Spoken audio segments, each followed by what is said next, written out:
بلغ مقاصدنا واغفر لنا يا واسع الكرم. هو الحبيب الذي ترجى شفاعته لكل هول من الأهوال مقتحم. يا رب بالمصطفى بلغ مقاصدنا واغفر لنا يا واسع الكرم. يا رب بالمصطفى بلغ مقاصدنا واغفر لنا ما مضى يا واسع الكرم.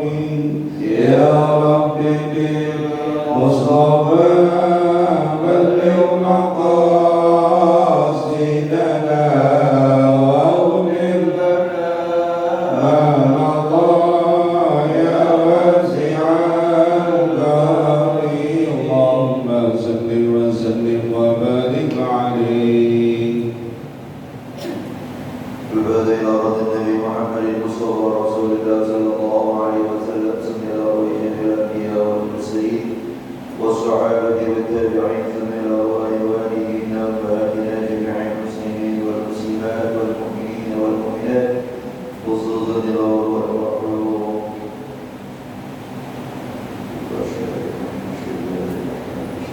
زكريا المصطفى الصحة والله وإلى رد النبي محمد المصطفى رسول الله صلى الله عليه وسلم كرام الفاتحة. أعوذ بالله من الشيطان الرجيم. بسم الله الرحمن الرحيم. الحمد لله رب العالمين الرحمن الرحيم مالك يوم الدين. إياك نعبد وإياك نستعين. اهدنا الصراط المستقيم صراط الذين أنعمت عليهم غير المغضوب عليهم ولا الضالين. رب اغفر لنا ولوالدينا آمين. بسم الله الرحمن الرحيم. الحمد لله رب العالمين والصلاة والسلام على أشرف الأنبياء والمرسلين سيدنا محمد وعلى آله وصحبه أجمعين. أما بعد. وقال المصنف رحمه الله جل النفع به وبكم في الدارين آمين. قال اللهم ألهمنا علما نرضى به أو نوافيا وارزقنا فهما نعلم به كيف نناجيك يا أرحم الراحمين.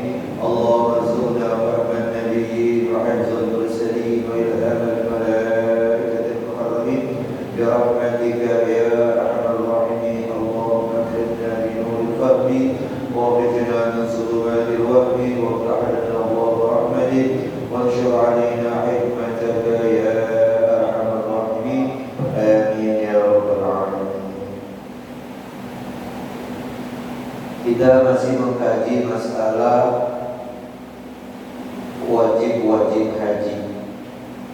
Terakhir kemarin tawaf wada, tawaf mau permisi pulang. Sekarang illa tawafal wada'i li habibin. Gitu ya. Jadi tawaf wajib itu wajib bagi jamaah haji. Kalau dia mau pulang dia tawaf dan terakhir. Nah dikatakan illa kecuali tawafal wada'i li habibin. Tawaf wada bagi wanita yang sedang haid. Ketika dia mau tawaf ternyata haid, besok udah pulang ya ke tanah air, padahal dia baru haid, hanya biasa seminggu. Nah, orang atau wanita yang sedang haid maka dia tidak wajib tawaf wada. 'alaiha, maka tidak wajib tawaf wada terhadap wanita yang sedang haid.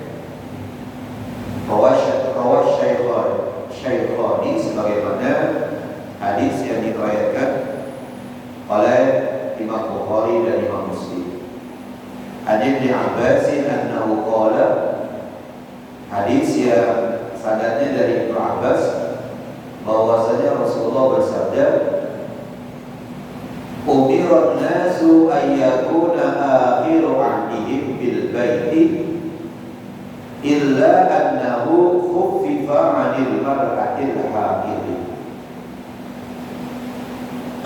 Umiran nasu ayyakuna akhiru ahdihim bil bait, diperintahkan manusia agar akhir masanya, akhir masa mereka, akhir waktu mereka bil baiti. Bil baiti maksudnya ay at-tawafi. Akhir waktu-waktu mereka atau masa mereka di Mekah itu adalah tawaf wada. Illa, kecuali annahu khuffifa, bahwasanya tawaf wada itu diringankan, diberikan keringanan, anil mar'atil haidhi, dari wanita yang sedang haid. Jadi wanita yang sedang haid dikasih keringanan untuk tidak tawaf wada, padahal tawaf wada itu wajib. Kemudian kalau tahurat qabla mufaraqati Makkah lazimah al-'audu wa tawafu.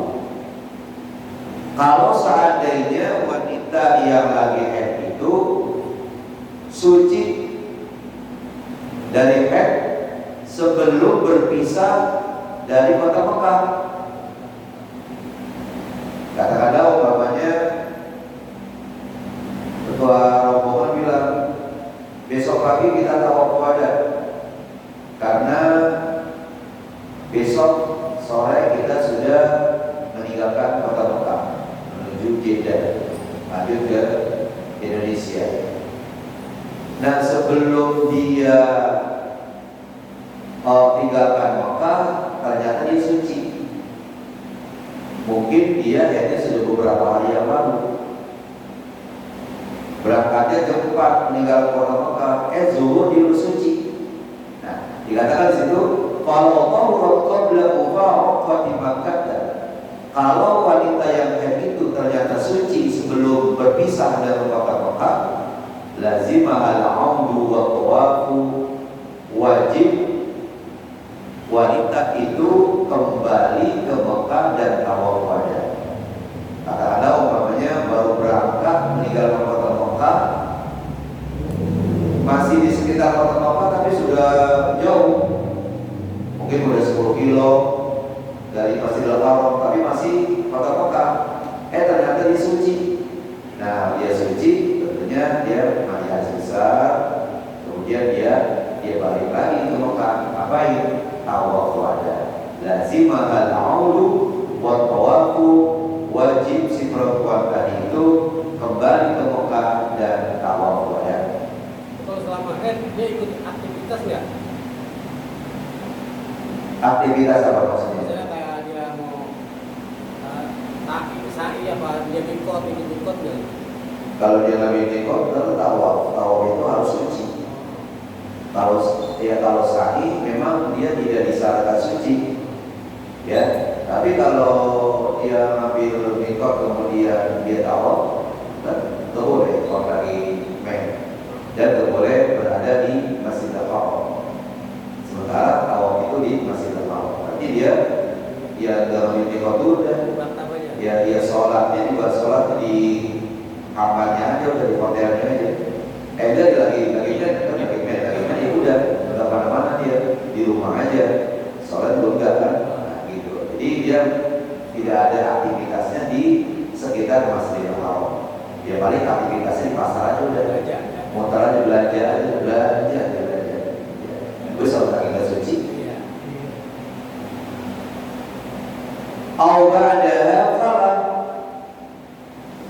Atau dia sudah lewat kota Mekah atau sesudah kota Mekah, fala, ya, maka dia tidak wajib kembali. Begitu dia lihat, loh ini udah di luar kota Mekah ini, dia suci, ya di situ ada tempat untuk mandi, tapi ini udah lewat, dia udah keluar kota Mekah, maka dia tidak wajib balik lagi ke Mekah dan sudah tidak wajib tawaf wada. Kenapa? Karena dikatakan ba'da muqawwaqati Makkah fala yalzamul 'aud. Ya, karena dia sudah melewati batas kota Mekah, maka tidak wajib kembali ke Mekah. Dengan kata lain, tidak wajib tawaf wada. Kalau yang haid wajib wudhu nggak? Wajib. Jadi kalau wukuf itu kan tidak disyaratkan suci. Jadi yang disyaratkan suci itu hanya tawaf saja. Ya, nomor satu tawafnya, nomor dua karena memang berada di Masjidil Haram. Yang lainnya itu tidak disyaratkan harus suci, seperti Mekah nggak harus suci, menginap di Mina, di Muzdalifah nggak mesti suci, hanya tawaf saja. Wa nufasa'u kal haidhi, wanita yang nifas, yang keluar darah setelah melahirkan anak, itu hukumnya sama seperti wanita yang haid. Jadi umpamanya ada ibu-ibu pergi haji bulan-bulannya, ya, atau berbulannya, baru 7 bulan, dia pikir masih ada 2 bulan lagi nih, cukuplah pergi haji. Ternyata dia lahir muda, ya, 7 bulan dia lahir. Nah, pas dia lahir kan dia keluar darah nifas. Sementara waktu untuk melaksanakan ibadah haji tidak bentar lagi, sehingga dia tidak bisa untuk tawaf wada. Maka orang yang nifas hukumnya sama seperti wanita yang haid. Satu untuk pengecualian orang haid.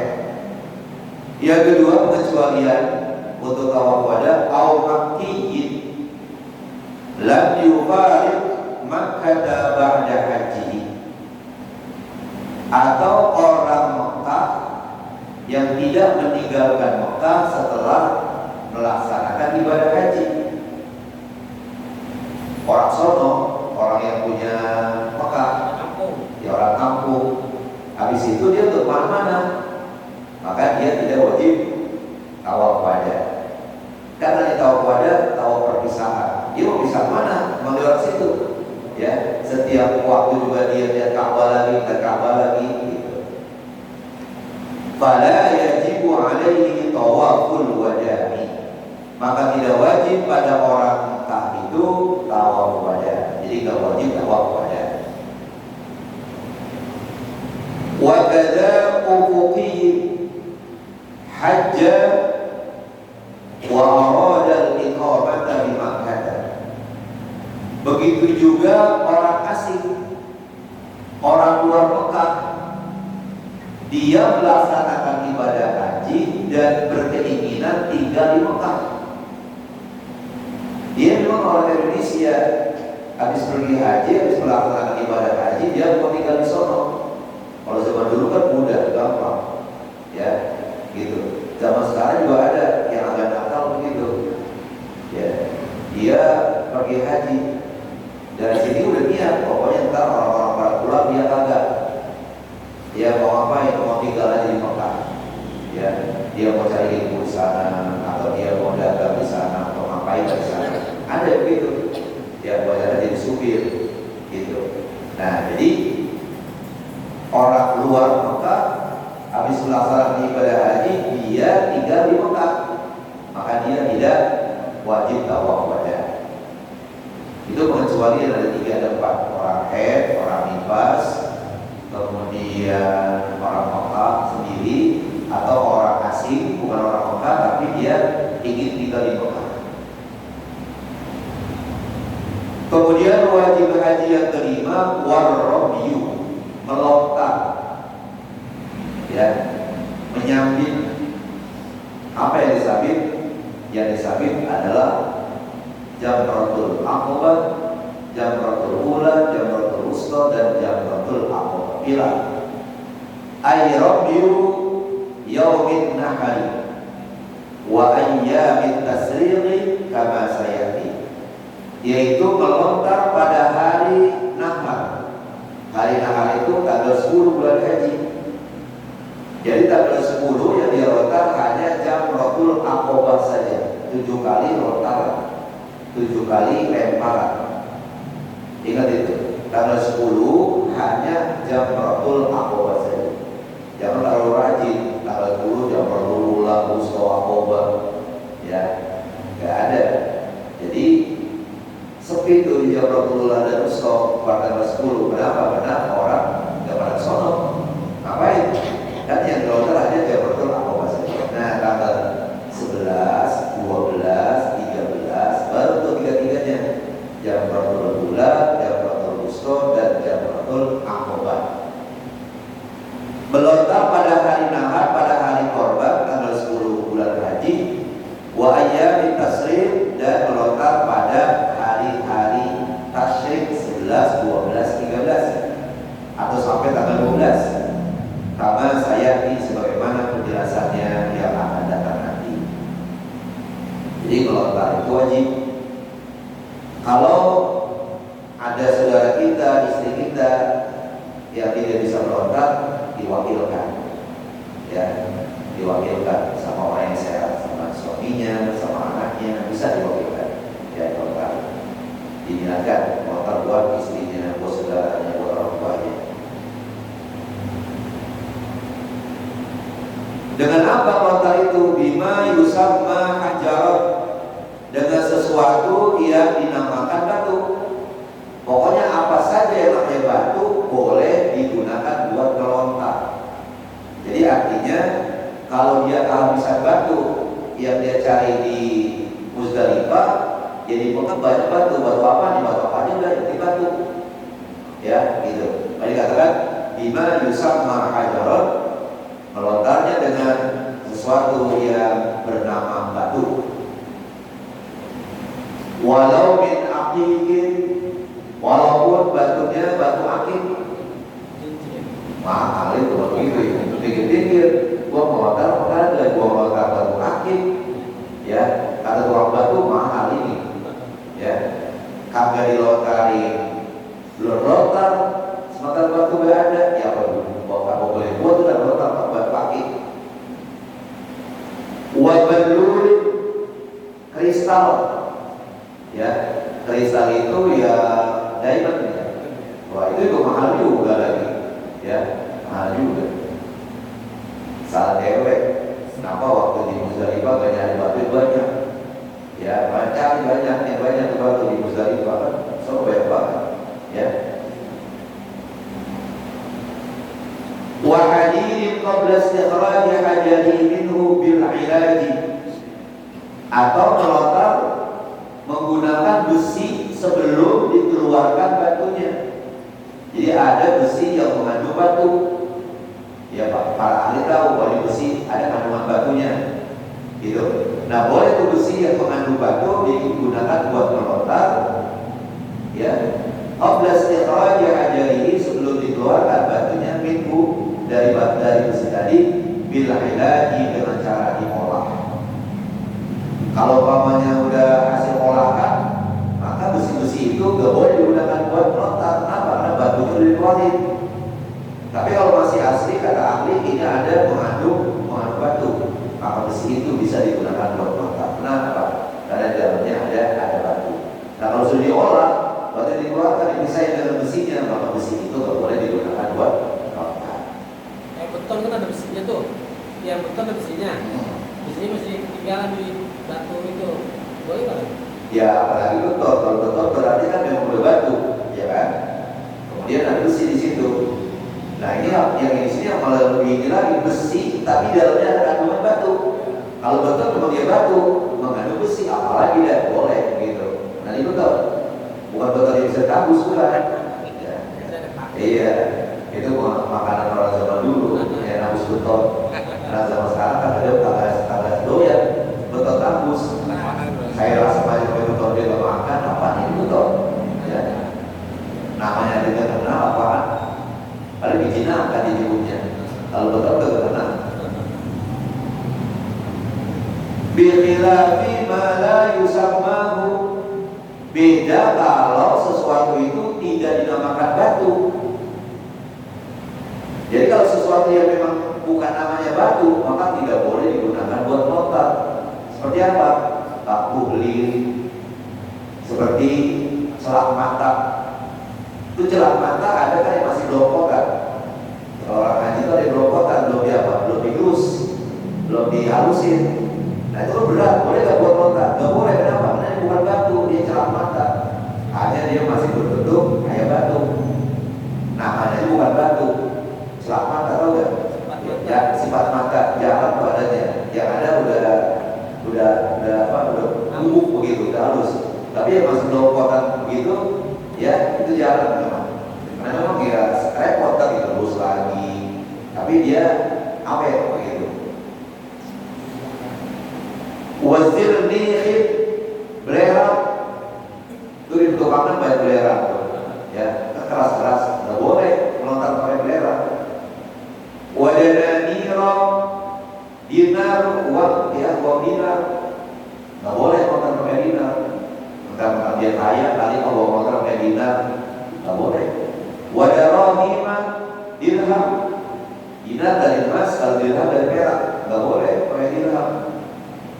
Wal muhasib tembaga, nggak boleh melontar pakai tembaga. Wa hadidin ba'da istikhrajil ajalihima minhuma, dan besi sesudah dikeluarkan batu keduanya, ya batu itu apa namanya, tembaga dan besi, ya minhuma dari keduanya, dari nuhas dan hadid, dari tembaga dan besi. Kenapa? Karena udah gak ada batunya, udah gak ada kandungan batunya, padahal melontar itu pakai batu.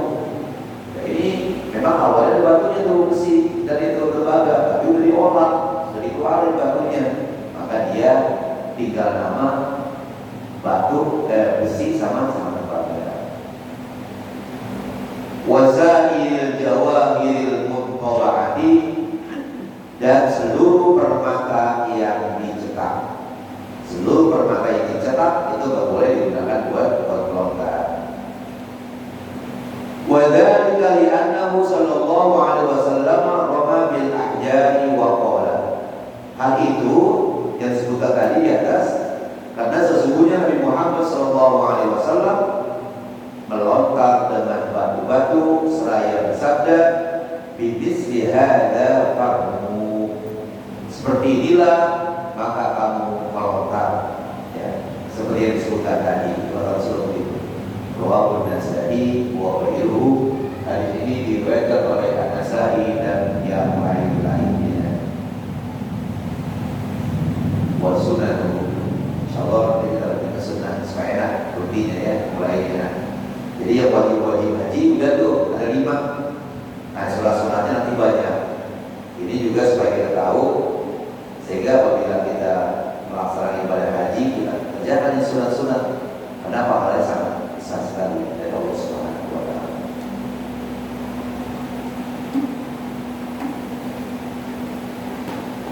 Baik Pak Jaman, kita baca terlebih dahulu ya.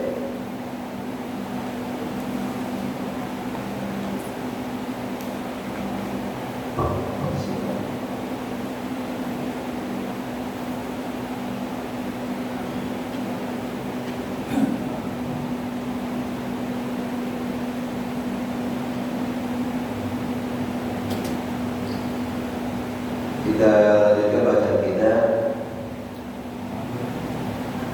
Wa amma hubbul jah,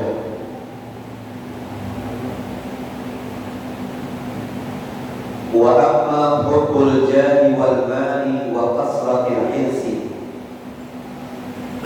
alaihima famadmumun jiddan. Adapun cinta kepada ketenaran, jadi itu tenar atau pangkat, kedudukan, ya. Senang cinta kepada kedudukan, kepada pangkat, atau pada ketenaran, kemasyhuran, dan juga cinta kepada harta, dan juga terlalu pelit, terlalu serakah, wa kasratil hirsi, terlalu banyak keserakahannya. Ya, alaihima terhadap apa? Terhadap pangkat dan harta, terhadap ketenaran dan harta. Jadi sangat berharap gitu dia memiliki ketenaran dan harta.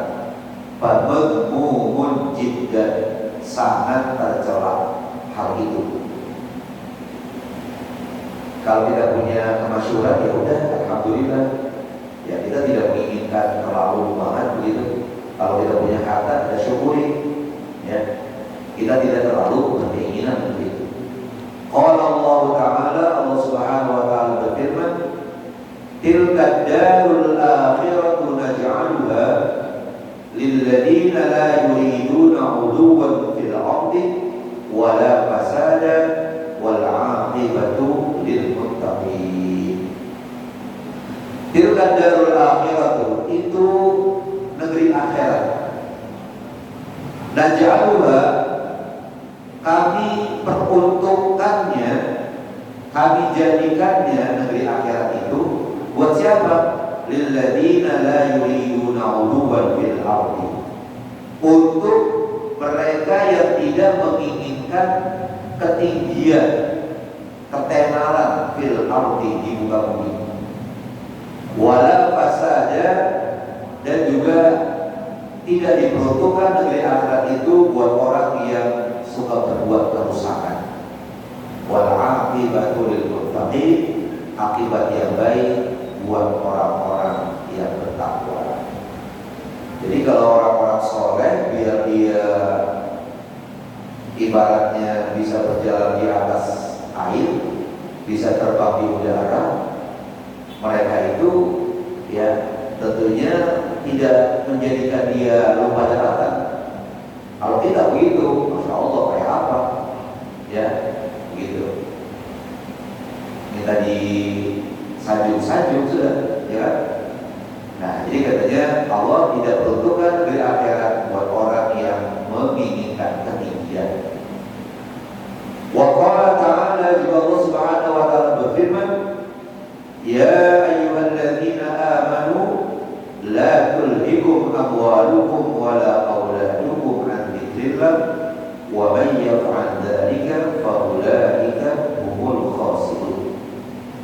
Ya ayyuhalladzina amanu, wahai orang-orang yang beriman, la tulhikum amwalukum wala auladukum, janganlah harta-hartamu dan janganlah anak-anakmu melalaikan kamu. Jangan sampai harta kita membuat kita lalai. Jangan sampai anak-anak kita membuat kita lalai. Lalai dari apa? An-dzikrillah, lalai dari mengingat Allah. Harta banyak alhamdulillah, tapi ketika ibadah dia ibadah. Ya, begitu. Jangan karena ngurusin harta sehingga ibadah tidak ada waktu. Nah, itu yang tegaskan di sini ayat, la tulhikum amwalukum wala auladukum an dzikrillah. Wa may yaf'al dzalika, siapa yang melakukan seperti itu, artinya apa? Anak dan harta melalaikan dia dari mengingat Allah, fa ulaika humul khasirun, mereka itulah orang-orang yang rugi. Ya, harta dia akan tinggalkan, anak dia akan tinggalkan, pangkat dia akan tinggalkan, istri dia akan tinggalkan. Yang nemenin dia siapa? Yang nemenin dia nanti dikubur hanya amal. Sampai payung butut aja pulang juga. Payung dibawa ke kuburan, udah berobek, bawa pulang juga. Ya, tikar dari robek meninggal. Ya, semua tuh, mobil pulang, motor pulang, anak pulang, bini pulang. Anak paling nungguin sampai maghrib, setelah itu pulang. Ngapain nungguin kuburan? Ini nggak dia pulang. Nah, tapi hak apa? Amal ya, apa yang nungguin kita, yang nemenin kita. Wa qala ta'ala, juga Allah Subhanahu wa taala berfirman, innama amwalukum wa auladukum fitnah. Sesungguhnya hartamu dan anak-anakmu itu merupakan cobaan. Mau dicoba nih, pas punya anak kira-kira ibaratnya berkurang enggak? Kemarin kalau ada orang minta sumbangan ketika dia belum punya anak, kasih.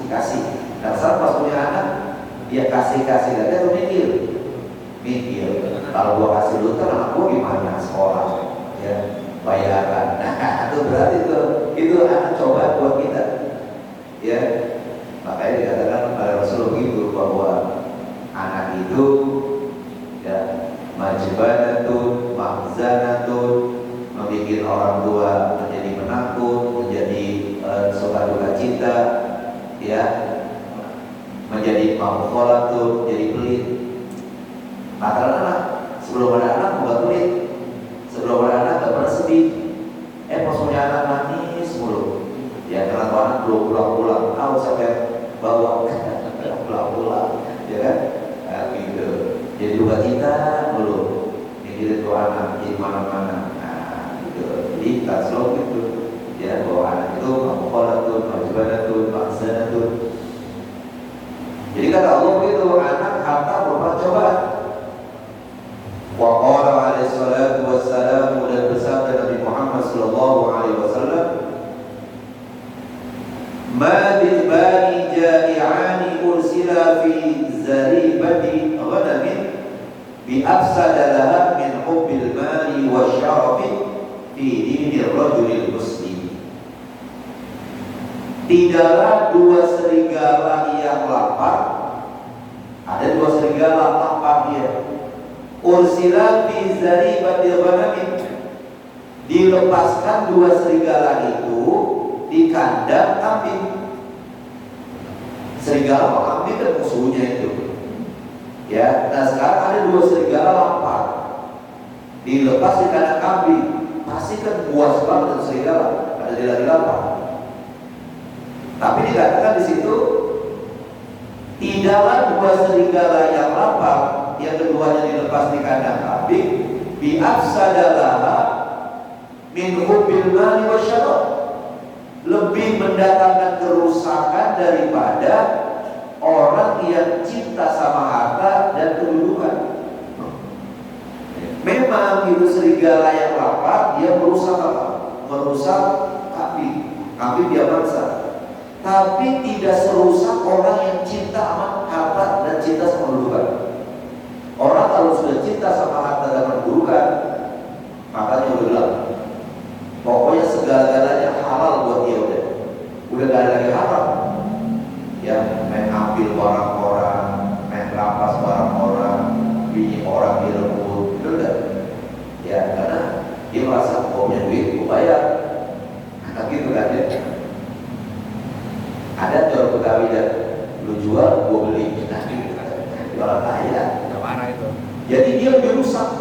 Orang yang cinta sama harta dan kedudukan lebih rusak dibandingkan serigala yang lapar ditaruh di kandang kambing. Paling dia makan seekor kayaknya, lalu katanya kalau dia makan lagi yang lain ada. Tapi kalau orang cinta sama harta, biar hartanya udah kagak kehitung, masih nyari juga. Uang udah triliunan masih kurang juga. Ya, nah gitu.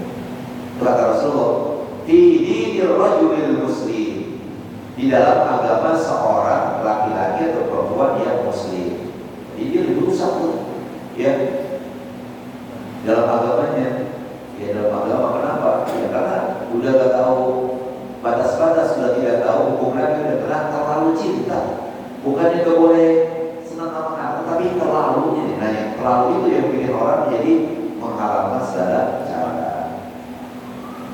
Wa mana dzalika, apa artinya?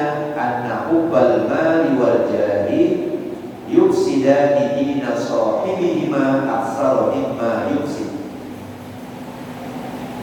Bahwasanya cinta sama harta dan cinta sama kedudukan, keduanya itu akan merusak agama pemiliknya. Ya, agama si orang yang cinta sama dunia sama cinta sama kedudukan. Aksaru mimma yufsidud dibadil jami'ani, lebih banyak merusaknya daripada dua serigala yang lapar. Idza ursila fil ghanami, kalau kedua serigala itu dilepas di kandang kambing. Jadi lebih rusak dia tuh siapa? Orang yang cinta sama dunia dan orang yang cinta sama kedudukan. Apa yang rusak?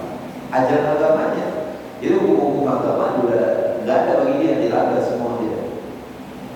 Ya. Faman ishtadda hirsuhu 'ala jahi, maka siapa-siapa yang bersangatan tamaknya, keinginannya kepada ketenaran, kepada pangkat, kepada kemasyhuran, ya, wa talabil manzilati wa ta'zimi fi qulubin nas, dan mencari kedudukan dan keagungan di dalam jiwa atau hati manusia.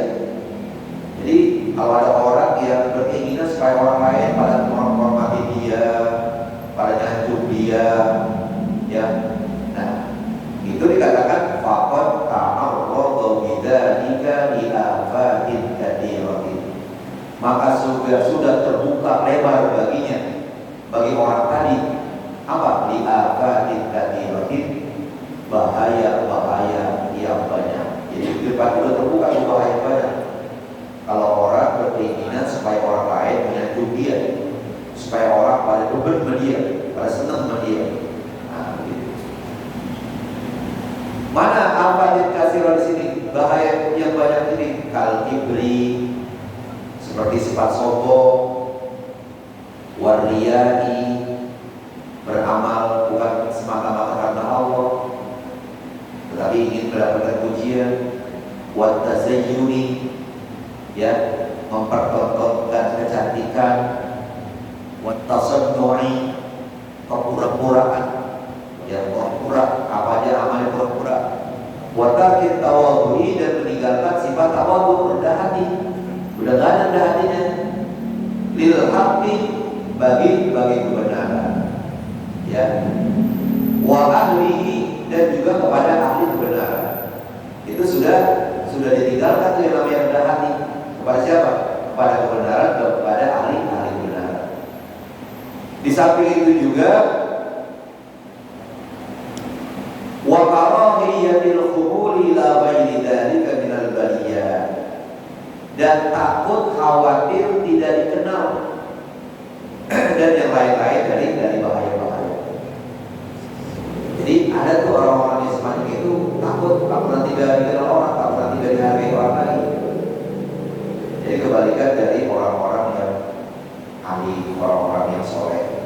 Orang yang soleh itu dia dikatakan mereka itu justru bersembunyi fi amdil khumul, bersembunyi di balik itulah. Artinya apa? Bila perlu orang jangan sampai tahu dia ada di mana. Ya, gitu. Mencari dia susah. Gitu. Kenapa? Karena dia khawatir kalau nanti dia bergaul sama orang terlalu banyak begitu, mengakibatkan dia jadi memiliki sifat-sifat yang tak bagus. Nah, makanya dia apa? Dia bukan di amdil khumul. Kalau kita sebaliknya, malah kita mencari panggung. Di mana panggung nih? Supaya orang pada kenal sama saya, gitu. Wa fil hadis, dalam sebuah hadis,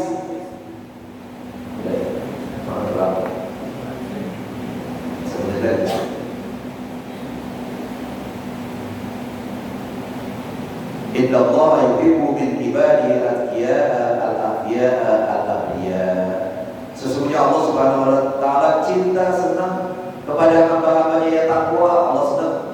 Allah senang kepada hamba-hambanya yang menyembunyikan kemasyhuran, yang menyembunyikan ketenaran, dan Allah senang kepada hamba-hambanya yang bersih lagi suci, al-abriya.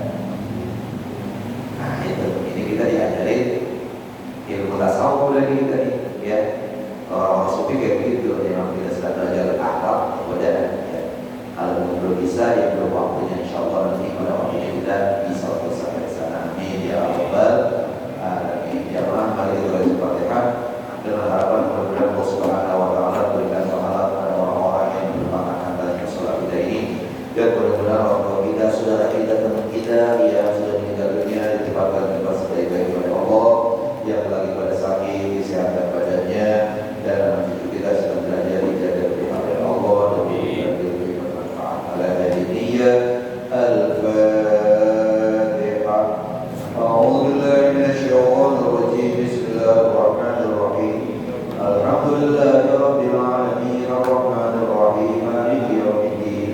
إياك نعبد وإياك نستعين اهدنا الصراط المستقيم صراط الذين أنعمت عليهم غير المغضوب عليهم ولا الضالين رب اغفر لنا ولوالدينا